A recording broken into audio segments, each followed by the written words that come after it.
A subpar jobs report from the Bureau of Labor Statistics showing the United States adding only 22,000 jobs across the country in the month of August. White House Press Secretary Caroline Leavitt, though, she posted on social media after that report came out, and she says, quote, since President Trump took office, he has created more than 500,000 what she calls good paying jobs in the private sector that have all gone to what she calls American-born workers. However, the U.S. added only 598,000 jobs in the first 8 months of this year. That's around half of what was added last year. So what does this report mean for us here in Nevada, mainly Southern Nevada? Well, News 3's Will Silverstein is live with a closer look at the local numbers for you. And I know, Will, you spoke with one of our tourism insiders, Jeremy Aguero, to get his take on the local job market. Yes, we've been seeing a lot of Jeremy Latoya in these last few weeks as Steve has been doing those excellent reports on tourism, and he said something that he's been saying over these past few weeks, which is that Las Vegas is the harbinger for what happens in the rest of the country. And when people have less money to spend out here, some of those hospitality jobs may be first on the chopping block when the time comes.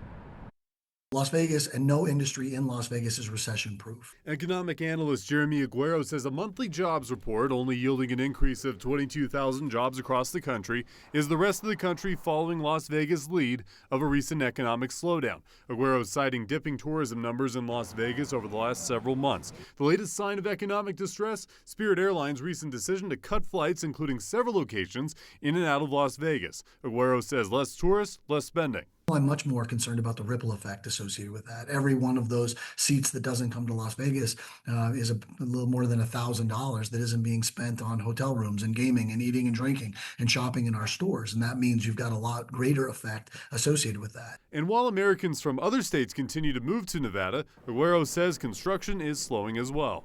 We've also seen some sluggishness in some of the construction-related numbers. Obviously, we've got some big construction-related activity, things like the A's Stadium, but construction overall has shown some signs of slowing. We're seeing signs that the labor market is weakening. Economics professor Gökçe Soydemir says problems are on the way across multiple industries in Southern Nevada, with hospitality and construction stealing the spotlight. The growing warehousing industry may be in trouble as well, saying if less people are buying, there are less jobs needed to produce. However, Soydemir agrees with Aguero and says the warehousing and wholesale will come after retail and hospitality, the bulk of Nevada's workforce. The Nevada Department of Employment, Training and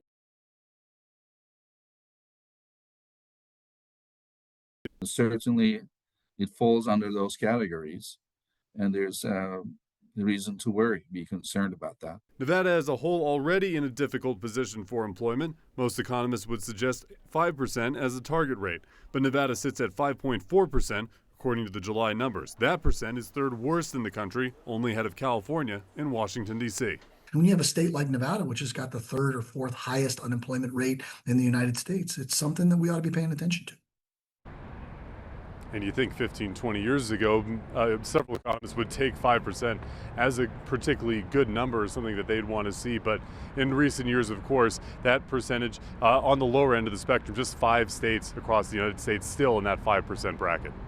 Yeah, and Will, what did Jeremy have to say about AI and automation in casinos, and especially when it comes to those card dealers?